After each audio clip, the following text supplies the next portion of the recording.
بسم اللہ الرحمن الرحیم۔ السلام علیکم ناظرین۔ حضرت حسن بصری جوانی کی عمر میں تجارت کیا کرتے تھے۔ ان کا مال تجارت مختلف ملکوں سے آتا تھا۔ ایک دفعہ کسی ایک ملک میں پہنچے تو وہاں بادشاہ نے ان سے کہا کہ ہمارا ایک فنکشن ہے، آئیے آپ اس فنکشن میں لے چلیں۔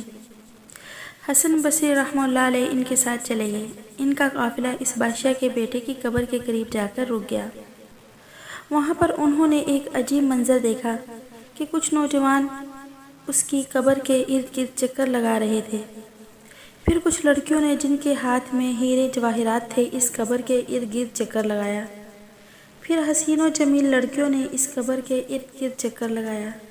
پھر بوڑھوں نے قبر کے ارد گرد چکر لگایا۔ حضرت حسن بصری نے پوچھا کہ یہ کیا ماجرا ہے؟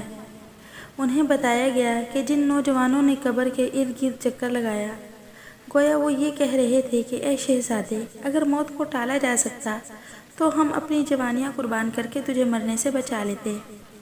جو لڑکیاں ہیرے جواہرات ہاتھ میں لے کر کچھ گا رہی تھی، وہ گویا یہ کہہ رہی تھی کہ اے شہزادے، اگر موت کو جواہرات سے ٹالا جاتا تو ہم ان کو قربان کر دیتی مگر تجھے نہ مرنے دیتی۔ حسین و جمیل لڑکیاں گا کر یہ کہہ رہی تھی کہ اے شہزادے، اگر موت کو حسن و جمال کے ذریعے سے ٹالا جا سکتا تو ہم اپنے حسن و جمال کو قربان کر دیتی مگر تجھے نہ مرنے دیتی۔ اس کے بعد بوڑھے بھی یہی کہہ رہے تھے کہ اگر موت کو بڑھاپے کے ذریعے سے ٹالا جا سکتا تو ہم اپنے بڑھاپے کے عوض تمہاری جان بخشی کروا لیتے۔ جب حسن بصری رحمہ اللہ علیہ نے یہ سنا تو دل پر ایک چوٹ لگی اور وہیں کھڑے کھڑے دل میں فیصلہ کر لیا کہ اب من چاہے زندگی گزارنے کے بجائے رب چاہے زندگی گزاروں گا۔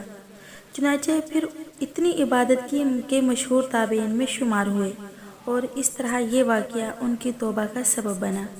دوستو، اگر ویڈیو پسند آئی ہو تو اپنے دوستوں کے ساتھ شیئر کرنا مت بھولیے گا۔